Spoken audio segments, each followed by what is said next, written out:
Our programs offer many languages. Please visit suprememastertv.com/schedule. Nos programmes offrent plusieurs langues. Veuillez visiter suprememastertv.com/schedule. Nuestros programas ofrecen varios idiomas. Visiten suprememastertv.com/schedule. Манай нэвтрүүлгүүд олон хэлээр гардаг зочлог хаяг suprememastertv.com/schedule. If it be true that the self alone exists, it must be also true that all is the self. Please continue watching to hear more wisdom from Sri Aurobindo, vegetarian. Vegan, 'cause we love humans and animal people.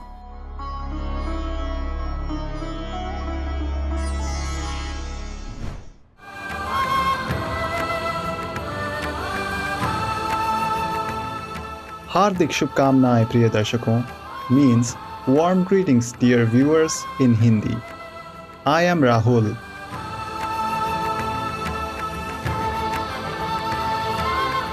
The pure-hearted people of India wish you well with sincere blessings. May God forever smile upon you.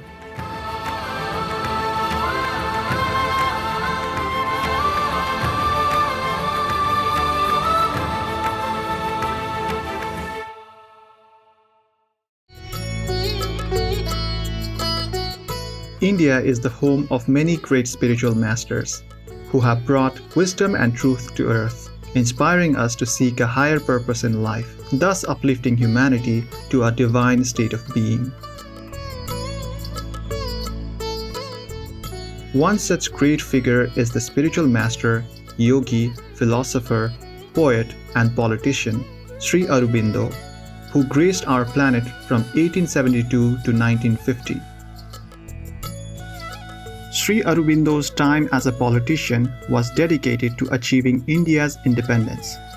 However, after inner reflection, Sri Aurobindo retired from politics and service to his country. His aspirations turned instead toward the liberation of all humanity. Sri Aurobindo traveled to Pondicherry on the southeastern coast of India, where he retreated into the practice of silent yoga. Through the inner knowledge revealed to him during his spiritual practice, Sri Aurobindo began publishing writings full of wisdom. Today we present to you Chapter 1 of Book 1, Omnipresent Reality and the Universe, in the Life Divine.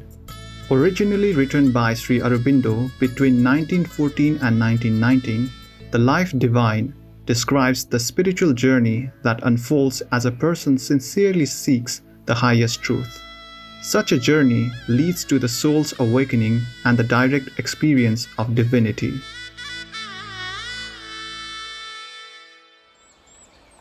Chapter 4, Reality Omnipresent.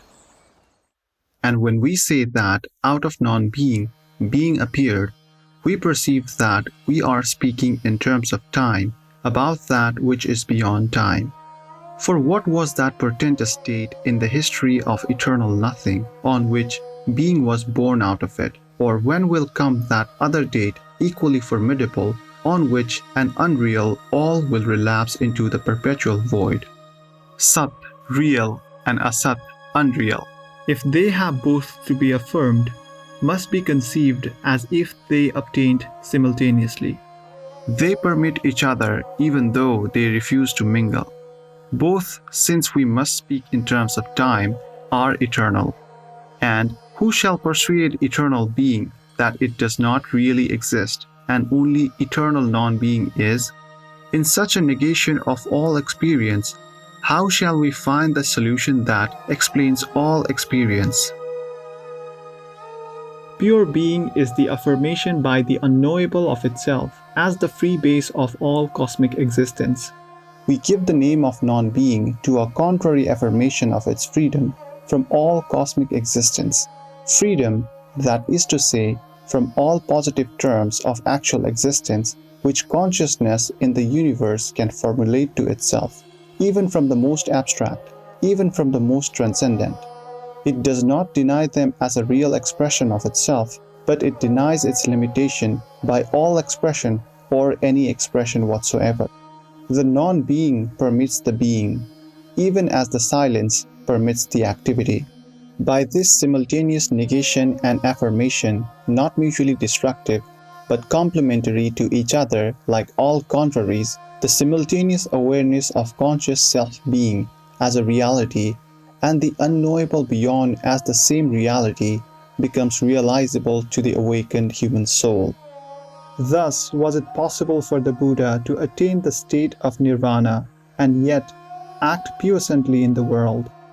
Impersonal in his inner consciousness, in his action, the most powerful personality that we know of, as having lived and produced results upon the earth. When we ponder on these things, we begin to perceive how feeble in their self-assertive violence and how confusing in their misleading distinctness are the words that we use. We begin also to perceive that the limitations we impose on the Brahman arise from a narrowness of experience in the individual mind, which concentrates on one aspect of the unknowable and proceeds forthwith to deny or disparage all the rest. We tend always to translate too rigidly what we can conceive or know of the Absolute into the terms of our particular relativity. We affirm the one and identical by passionately discriminating and asserting the egoism of our own opinions and partial experiences against the opinions and partial experiences of others. It is wiser to wait, to learn, to grow, and, since we are obliged for the sake of our self-perfection to speak of these things, which no human speech can express, to search for the widest, the most flexible, the most Catholic affirmation possible, and found on it the largest and most comprehensive harmony. We recognize then that it is possible for the consciousness in the individual to enter into a state in which relative existence appears to be dissolved, and even self seems to be an inadequate conception. It is possible to pass into a silence beyond the silence, but this is not the whole of our ultimate experience, nor the single and all-excluding truth. For we find that this nirvana, this self-extinction, while it gives an absolute peace and freedom to the soul within, is yet consistent in practice with a desireless but effective action without.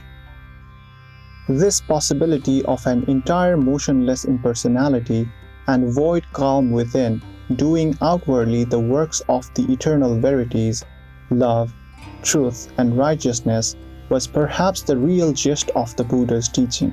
This superiority to ego and the chain of personal workings and the identification with mutable form and idea, not the petty ideal of an escape from the trouble and suffering of the physical birth.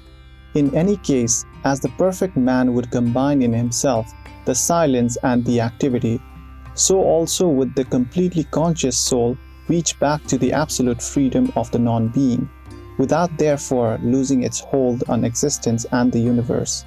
It would thus reproduce in itself perpetually the eternal miracle of the divine existence in the universe, yet always beyond it and even, as it were, beyond itself.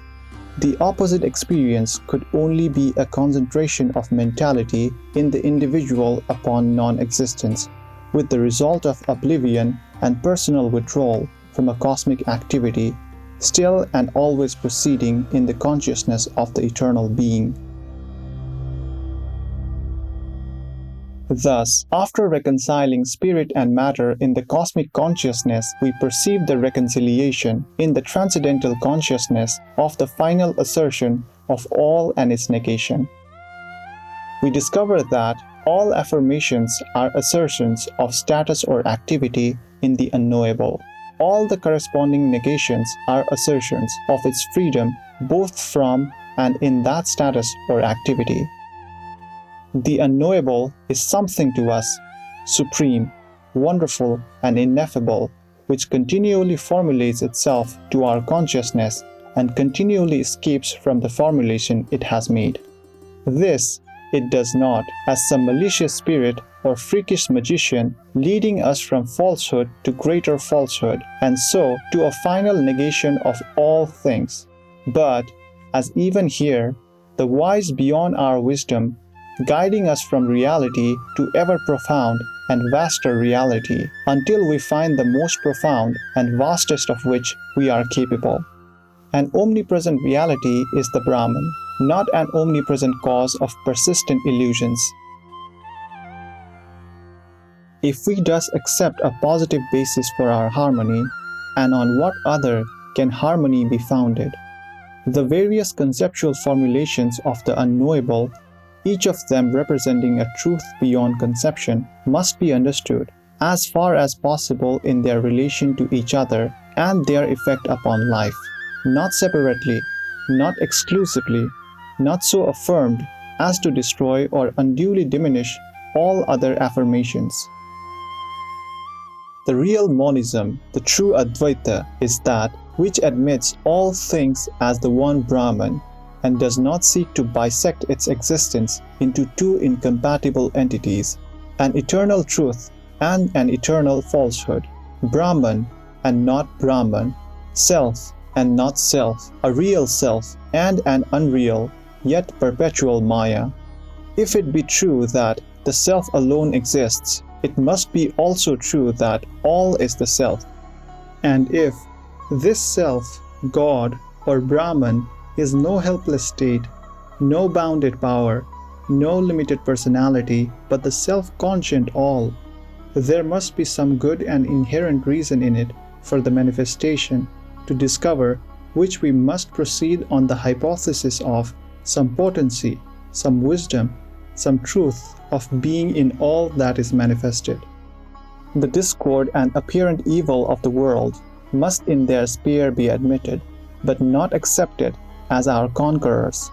The deepest instinct of humanity seeks always and seeks wisely wisdom as the last word of the universal manifestation, not an eternal mockery and illusion, a secret and finally triumphant good, not an all-creative and invincible evil, an ultimate victory and fulfillment, not the disappointed recoil of the soul from its great adventure.